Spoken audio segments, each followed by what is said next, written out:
Өлкө башчы Садыр Жапаров Айзаданын өлүмү боюнча ишти жеке көзөмөлүнө алды.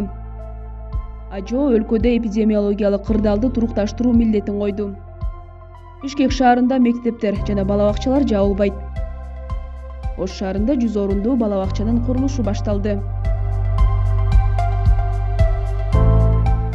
Өлкө башчы Садыр Жапаров Айзада Канатбекованы алага чыккандыгы жана анын өлүмү жөнүндө кабарды терең кайгыруу менен кабыл алгандыгын билдирет. Бул тууралуу мамлекет башчысы өзүнүн Фейсбуктагы баракчасына жазган. Айзада Канатбекованы алага чыккандыгы жана анын өлүмү жөнүндө кабарды терең кайгыруу менен кабыл алдым. Коомубузда кыздарды мажбурлап никеге тургузуу дагы деле орун алып жатканы кабыл алынгыс көрүнүш. Айзаданын башына келген окуя анын үй бүлөсү үчүн гана эмес, биздин жалпы мамлекетибиз үчүн бул чоң трагедия. Ала качуу менен никелешүүгө мажбурлоо мыйзам чегинде катуу жазаланышы керек. Ала качууга жана жарандарды күч менен кармоого салым кошкондор үчүн кечирим болбошу керек. Ошондой эле коомубузда мыйзамдуулук жана тартип биринчи орунда турушу керек. Муну эч ким унутпашы кажет. Айзада Канатбекованы ала качып, ага ушунчалык ырайымсыз мамиле кылган кайгылуу окуя тарыхта ала качуунун акыркысы болушу керек. Азыркы өнүккөн коомдо буга такыр жол берилбеши керек. Мындай кылмыш иштери үчүн бардыгы жазаланышы зарыл. Мен Айзада Канатбекованын ишин жеке көзөмөлүмө алам. Бул иш аягына чыгарылышы зарыл жана жазасы сөзсүз болот. Кыргызстандын бардык жарандарын, эгерде кыз ала качуу аракеттерин көрүп калса, кайдыгер карабоого чакырам. Ар бир кыргызстандыктын өмүрү жана эркиндиги баарынан жогору турат. Айзада Канатбекованын үй бүлөсүнө терең кайгыруу менен көңүл айтам. Белиңиздерди бекем буңуздар. Бул каргашалуу окуяга түздөн түз катышкандар мыйзам чегинде катуу жазаланат, деди Садыр Жапаров.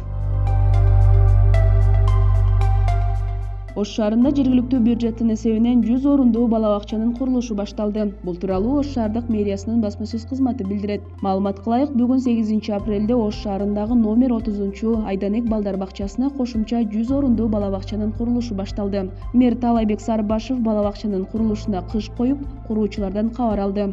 Номер 30 Айданек балдар бакчасынын эски имараты 1967 жылы курулган. Мэр балдар бакчанын тарбиячылары менен баарлашуу учурунда эски имаратты да капиталдык оңдоп түзөөдөн өткөрүп берүүнү убадалады. Шаар боюнча 5 бала бакчанын курулушу жүрүп жаткан. Анын 3-өсү колдонууга берилип, 2 бала бакча жакынкы күндөрү шаар тургундарына тапшырылат. Ал эми бул балдар бакчасынан тышкары дагы бир балдар бакчасынын курулушу башталганы турат. 2,5 жыл ичинде 7 балдар бакчасынын курулуш иштери жергиликтүү бюджеттин эсебинен курулуп жатат десек болот. Келечек муунду жакшы тарбиялоону колго алып, алардын аң сезиминин өрчүшүнө, дени сак болушуна, коомго аралашуусуна кам көрүү үчүн шарт түзүп берүү зарыл. Биз бул багытта мүмкүнчүлүктүн болушунча аракет кылып жатабыз, деди Сарыбашев. Белгилей кетсек, 100 орундуу кошумча имараттын курулушун тендерден утуп алган Север Югстрой ШЧКсы жүргүзүп жатат.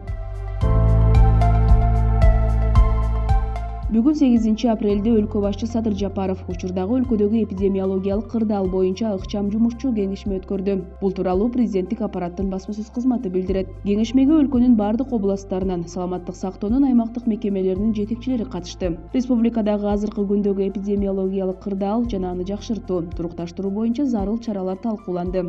Медициналык мекемелердин жетекчилери коронавирус инфекциясы пандемиясынын мүмкүн болгон 3-чү толкунуна даярдыгы, керектүү дары-дармектер жана жеке коргоочу каражаттар менен камсыз кылынгандыгы жөнүндө маалымат беришти.